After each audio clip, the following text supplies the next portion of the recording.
C'est un fait, dans les écoles et les académies d'art, on n'apprend plus à peindre. Les cours techniques ont été supprimés du programme. Pourquoi? Ça, c'est le cours de l'histoire qui l'a voulu.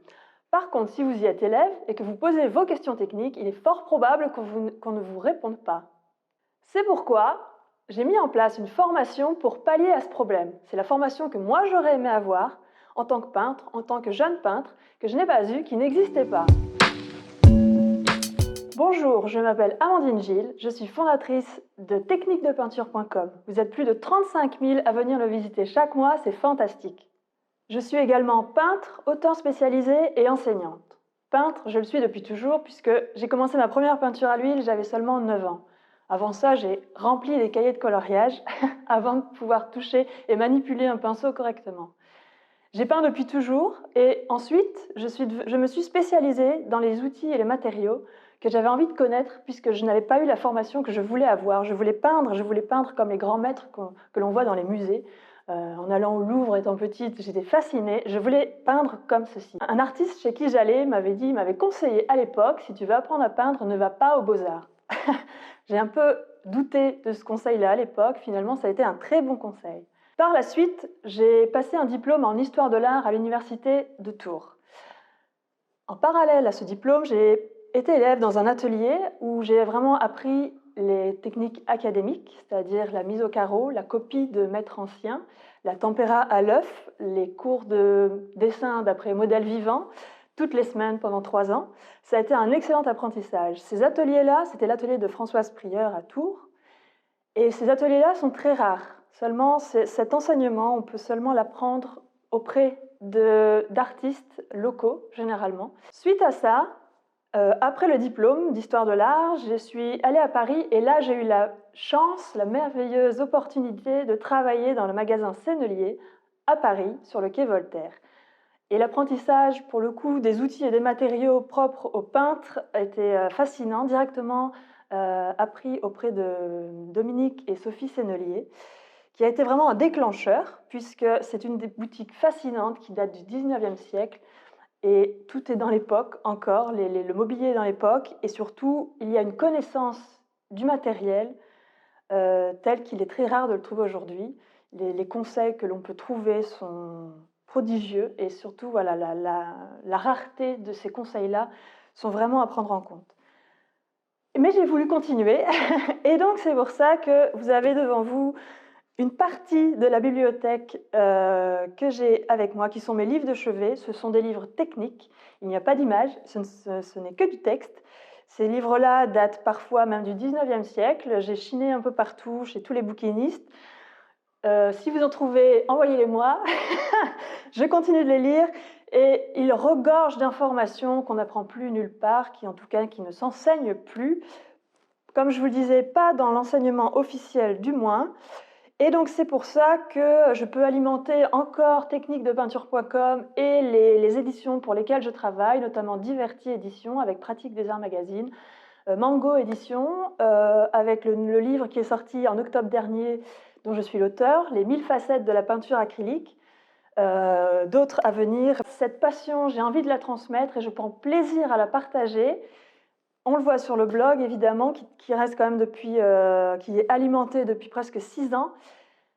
Mais maintenant que j'ai un atelier ici à Bruxelles, je reçois des élèves en cours particulier et en stage. J'en ai reçu aussi quelques-uns en France. Je propose des formations itinérantes. Je me déplace avec plaisir. Ma valise est déjà prête. Je peux partir quand vous voulez. Donc voilà, n'hésitez pas à partager, à commenter et surtout à m'envoyer la ville dans laquelle vous êtes si vous êtes intéressé. On pourra organiser ça ensemble. Je suis également enseignante parce que c'est un plaisir de partager cette passion qui m'anime. C'est un plaisir d'échanger sur ce sujet-là parce que le fait de l'enseigner, c'est aussi un magnifique apprentissage parce que parfois on a des questions auxquelles il faut savoir répondre et donc il faut chercher les informations.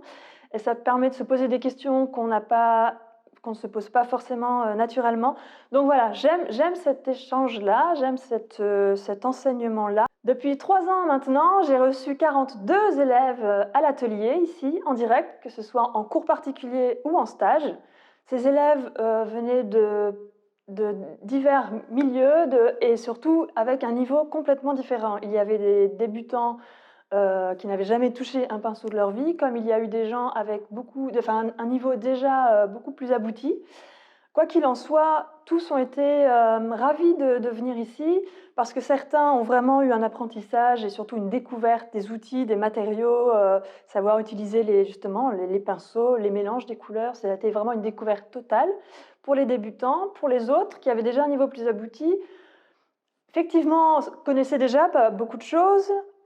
C'est toujours bien de revoir ses bases, ça c'est certain. Par contre, la plupart, même tous les retours que j'ai eus, ont eu un déclic. C'est-à-dire que, ok, ils savaient déjà peindre, ils avaient même parfois déjà exposé, mais ils ont eu un déclic, ils ont eu l'information, ils ont eu la réflexion supplémentaire qui leur a permis de repousser leurs limites, de voir différemment et du coup d'améliorer leur travail pictural, simplement parce que leur horizon était plus large, parce que ça leur a permis d'aller plus loin.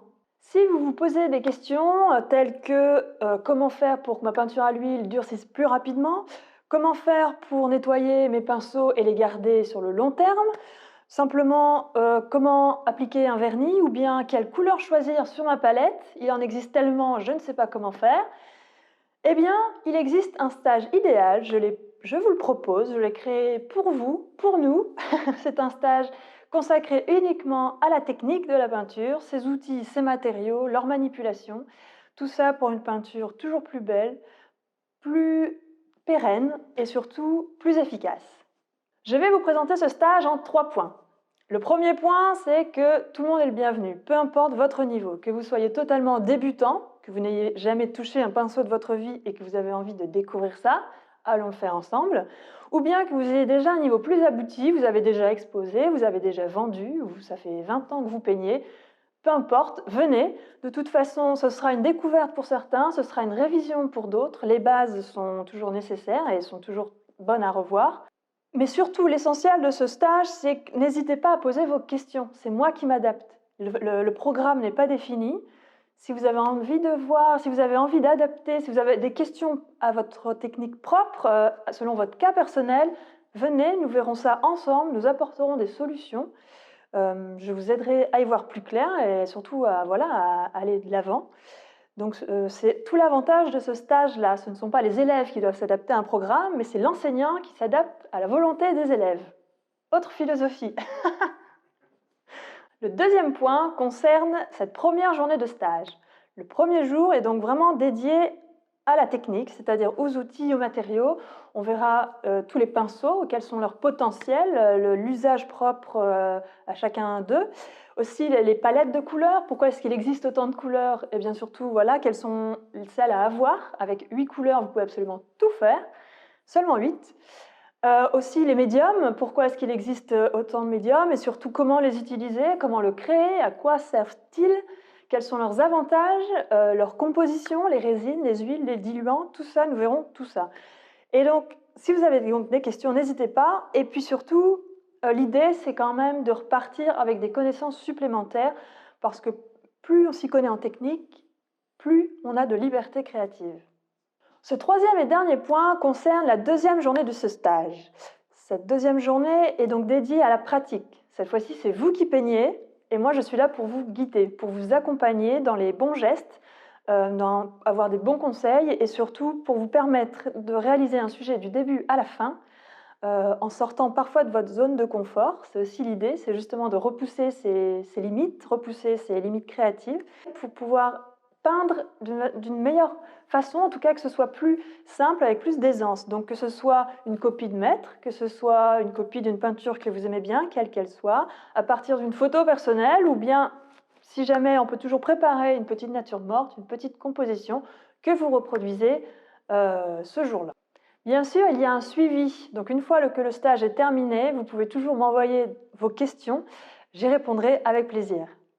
Ce stage vous intéresse? Alors dans ce cas, vous retrouverez un PDF téléchargeable gratuitement avec tout le programme ainsi que les 3 grandes astuces de la peinture à l'huile que nous verrons pendant ce stage, mais que vous trouverez déjà dans ce PDF à télécharger gratuitement. Vous avez aimé ce contenu? N'hésitez pas à le partager auprès de votre famille et de vos amis.